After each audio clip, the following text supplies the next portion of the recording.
Daily. Taste the Daily. Mahalaya పక్షాలు ముగుస్తున్న నేపథ్యంలో కాకినాడ జిల్లాలోని పాదగయ క్షేత్రం భక్తులతో కిటకిటలాడుతుంది. దక్షిణ కాశీగా విరాజిల్లుతున్న పాదగయలో ఇద్దరు అమ్మవార్లకు ఉప ముఖ్యమంత్రి పవన్ కళ్యాణ్ పట్టు వస్త్రాలు సమర్పించారు. సోమవారం నుంచి జరగనున్న దేవీ నవరాత్రుల్లో భాగంగా అర్చనలు, అభిషేకాలు, అలంకారాలు, భక్తులకు అన్నదాన కార్యక్రమం ఏర్పాటు చేశారు. నవరాత్రుల సమయంలో భక్తులకు అన్ని ఏర్పాట్లు చేశామంటున్న ఆలయ అసిస్టెంట్ కమిషనర్ కాట్నం జగన్మోహన శ్రీనివాస్తో మా ప్రతినిధి సాంబశివరావు ఫేస్ టు ఫేస్. దక్షిణ కాశీగా విరాజిల్లుతున్న కాకినాడ జిల్లా పిఠాపురం నియోజకవర్గం పిఠాపురం పాదగయ క్షేత్రం గత 15 రోజులుగా రోజుకి 50,000 మంది వస్తాయి. ఇవాళ ఆఖరి రోజు అమావాస్య 1,00,000 వరకు జనాలు రావడం జరిగింది. ఏర్పాట్లు చేశారు. ఇక రేపటి నుంచి దేవీ నవరాత్రులు ప్రారంభమవుతున్నాయి. ఉప ముఖ్యమంత్రి పవన్ కళ్యాణ్ ప్రాతినిధ్యం వహిస్తుండటంతో ఆయన ఏ కార్యక్రమమైనా సొంత డబ్బులతో చేస్తున్నారు, ప్రభుత్వ నిధులు వాడడం లేదు. ఈ క్షేత్ర మహిమ, క్షేత్రంలో జరిగే నవరాత్రుల్లో పవన్ కళ్యాణ్ ఏం చేస్తున్నారు ఈవో గారిని అడిగి తెలుస్తున్నారు. Assistant commissioner Katnam Jaganmohan Srinivas.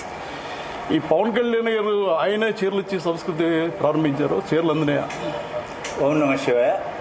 దక్షిణ కాశీగా విరాజిల్లుతున్న క్షేత్రంలో రేపటి నుంచి అక్టోబర్ 2వ తారీఖు వరకు దేవీ నవరాత్రులు వైభవంగా పారంపర్యంగా వచ్చే పద్ధతులను బట్టి ఆగమవ్యక్తంగా నిర్వహించడానికి అన్ని ఏర్పాట్లు చేయడం జరిగింది. ఈ క్షేత్రంలో 10వ శక్తిపీఠ పురోహితిక అమ్మవారు, అదే రాజరాజేశ్వరి అమ్మవారు ఇద్దరికి కూడా అలంకరణలు చేయడం, అదేవిధంగా అన్నపూర్ణ అమ్మవారు, కనకదుర్గ అమ్మవారికి కూడా ఇదే క్షేత్రంలో కొలువైన అమ్మవార్లు వీరందరికీ కూడా దేవి నవరాత్రుల్లో విశేషంగా అలంకరణ చేయడం జరుగుతుంది. పండితులు నిర్ణయించే విధంగా ఈ సంవత్సరం 11 రోజులు అలంకరణలు 11 అలంకరణ చేయడానికి పండితులు నిర్ణయించారు.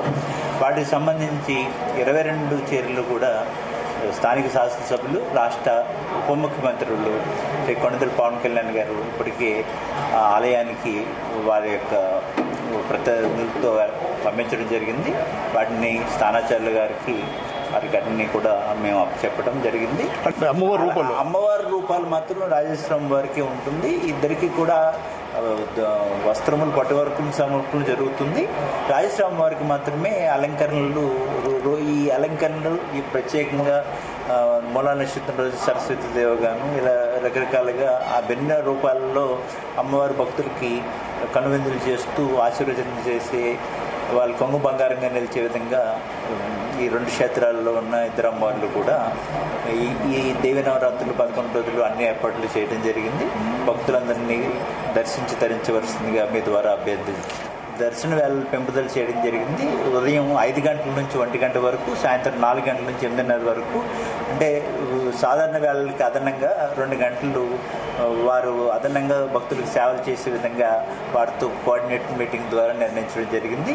అదేవిధంగా వచ్చిన భక్తులందరికీ కూడా కుంకుమ అందజేయాలని, అదేవిధంగా గాజులు కూడా అందజేయాలని చెప్పి నిర్ణయం తీసుకోవడం జరిగింది. అంటే 29వ తేదీ సరస్వతీదేవి జన్మ నక్షత్రం, మూలా నక్షత్రం, వేల సంఖ్యలో విద్యార్థులు వచ్చే అవకాశం ఉంది. వాళ్ళకి ఏర్పాటు ఆ రోజుని పారంపర్యంగా వచ్చే ఆచారాన్ని అనుసరించి స్థానాచార్యుల వారు ఈ సరస్వతి పూజలకు వచ్చే వాళ్ళకి అన్ని ఏర్పాట్లు కూడా పూర్తి చేయడం జరిగింది.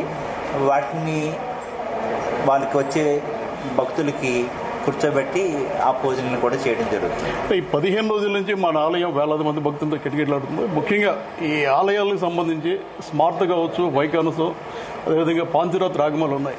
ఈ ఆగమాలకు చెందిన వారు పిండ ప్రదానాలు చేసి మళ్ళీ గుళ్ళోకి వచ్చి ఈ అర్చన జరుగుతున్నారు. ఎంతవరకు సంబంధించిన శాస్త్రానికి అది విరుద్ధం పూర్తిగా? ఇక్కడ అపకర్మలు చేసుకునేవారు కానీ ఇంకొకళ్ళు కానీ వేరు కానీ ఈ క్షేత్రంలో అన్ని ఆగమంలో వాళ్ళు కూడా పితృ కార్యక్రమ నిర్వహణ క్షేత్రంలో వారికి నిర్దేశించిన ప్రదేశాల్లో చేసుకోవడం జరుగుతుంది. ఇందులో ఏదైనా ఉన్నప్పటికీ కూడా తుది నిర్ణయం కమిషన్ వారి సూచన మేరకు ఏర్పాటు చేసిన వైదిక కమిటీ ద్వారానే నిర్ణయించడం జరుగుతుంది. అంటే ఒక అభిషేక పండిట్టు కర్మకాండలు చేసి మళ్ళీ గుళ్ళు అమ్మవారికి వేదం చదవచ్చా? అంటే ఇది పురోహితులు చేయాల్సిన పనిదే. ఇది ప్రస్తుతం అయితే ఇటువంటిది ఏమీ నా దృష్టికి రాలేదు. మీరు చెప్పిన దాన్ని నేను పరిశీలించి తగు విచారణ చేసి తగు నిర్ణయం తీసుకుంటాం. ఏదైతే ఇవన్నీ పూర్తయిన తర్వాత తెప్పోత్సవం నిర్వహించడానికి కోనేరును కూడా సిద్ధం చేస్తున్నారు. దాదాపు కొన్ని టన్నుల పిండ ప్రధానాలు ఆ చెరువులో వదిలేయడంతో స్నానాలకు ఇబ్బందిగా ఉంది కాబట్టి 2-3 రోజులు అది శుభ్రం చేసి తెప్పోత్సవాన్ని సిద్ధం చేస్తాం. ఏదైతే ఆలయాల్లో అర్చకులు పూజలు చేసే అర్చకులు పిండ ప్రధానాలకు వెళ్తున్నారో అలాంటి వాళ్ళ మీద కంప్లైంట్ వస్తే ఖచ్చితంగా యాక్షన్ తీసుకుంటాం. ఆగమాలకు విరుద్ధంగా పనిచేయమని అసిస్టెంట్ కమిషనర్ జగన్మోహన్ సింగ్ చెప్పారు. సాంబశివరావు, జీ తెలుగు న్యూస్, పిఠాపురం.